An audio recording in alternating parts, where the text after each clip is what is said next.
روح اور پانی اور خون۔ پہلی تلاوت مقدس یوحنا رسول کا پہلا خط، اس کا 5 باب 5 سے 13 آیات۔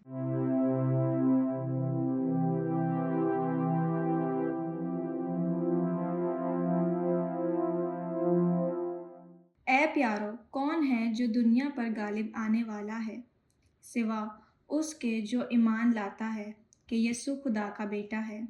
یہ وہی ہے جو پانی اور خون سے آیا، یعنی یسوع مسیح، جو نہ فقط پانی سے بلکہ پانی اور خون دونوں کے وسیلے سے آیا تھا، اور جو گواہی دیتا ہے وہ روح ہے، کیونکہ روح سچائی ہے، کیونکہ تین ہیں جو گواہی دیتے ہیں، یعنی آسمان پر باپ اور بیٹا اور روح القدس، اور یہ تینوں ایک ہی ہیں۔ اور تین ہیں جو زمین پر گواہی دیتے ہیں، روح اور پانی اور خون، اور یہ تینوں ایک ہی بات پر متفق ہیں۔ جب ہم آدمیوں کی گواہی قبول کر لیتے ہیں تو خدا کی گواہی تو بڑھ کر ہے، کیونکہ خدا کی گواہی یہ ہے کہ اس نے اپنے بیٹے کے حق میں گواہی دی ہے۔ جو خدا کے بیٹے پر ایمان لاتا ہے وہ اپنے آپ میں گواہی رکھتا ہے۔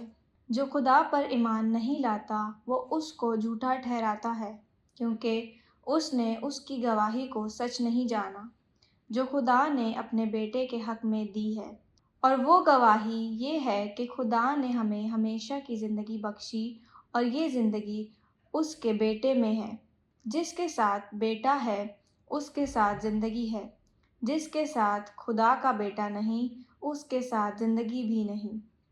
میں نے تم کو جو خدا کے بیٹے کے نام پر ایمان لائے ہو اس لیے یہ لکھا ہے کہ تم جان لو کہ تم ہمیشہ کی زندگی رکھتے ہو۔ پاک کلام کے پڑھے اور سنے جانے پر خدا کی برکت ہو، خدا کا شکر ہو۔ زبور جماعتی جواب۔ اے یروشلم خداوند کی حمد کر، اے یروشلم خدا کی حمد کر، اے صہیون اپنے خدا کی حمد کر، کیونکہ اس نے تیرے دروازوں کی سلاخوں کو مستحکم کیا ہے اور تیرے اندر تیرے بیٹوں کو برکت دی ہے۔ جماعتی جواب۔ اے یروشلم خداوند کی حمد کر، اس نے تیری حدود میں امن بخشا ہے اور تجھے گیہوں کے معدے سے آسودہ کرتا ہے۔ وہ اپنے سخن کو زمین پر بھیجتا ہے، اس کا کلمہ تیزی سے دوڑتا ہے۔ جماعتی جواب۔ اے یروشلم خداوند کی حمد کر، اس نے یعقوب پر اپنا کلمہ ظاہر کیا ہے اور اسرائیل پر اپنے قوانین اور قضائیں۔ اس نے کسی اور قوم سے یوں نہیں کیا، اس نے اپنی قضائیں ان پر آشکارا نہیں کی۔ جماعتی جواب۔ اے یروشلم خداوند کی حمد کر،